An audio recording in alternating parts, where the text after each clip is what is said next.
Dozens gathered to honor those whose lives they've lost and what they say is the result of losing their coverage from no-fault insurance. The new rules of that law took effect in July of last year. Now advocates are pleading with lawmakers to change it back. 6 News reporter Tony Garcia has more on this tonight. Tony?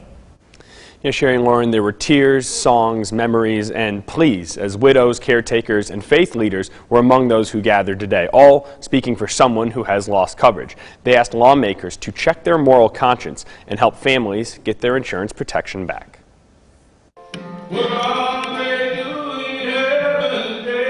The Andersons know about no-fault insurance all too well after their son Justin got critically injured when he was hit by a car in 1989. Well, our son had a closed head injury many years ago, and we have been living under the old, the regular no-fault law in Michigan for years and years. Michigan dropped no-fault insurance in July of 2021, and while insurance companies say this is about lowering car insurance rates, those who've been personally affected say it's much bigger than that. All of a sudden, things changed under the guise of some sort of reforms. The things that were put in were extremely oppressive for people that had already been injured. Under the new rules, the money insurance companies reimburse medical providers was cut nearly in half.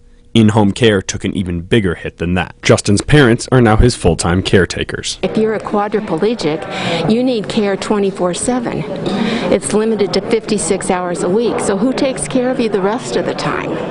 How do you get out of bed? We just think it's immoral. Stories were shared of a number of people who, for one reason or another, lost their coverage under the new act and died after a caretaker wasn't there during a critical time or being moved somewhere that resulted in a deadly COVID exposure. The message from experts today: reform needs to happen now. Each decision that was made that led to the changes in the law has affected a human life. And in particular, this was the end of the road for 7 of them.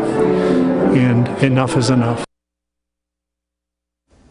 Now, the executive director of the Insurance Alliance of Michigan sent me a statement today saying there are more than 7 million drivers who are seeing savings coming their way, and that is why we should keep these reforms working. Also adding, there are just 7 open claims. Sherry?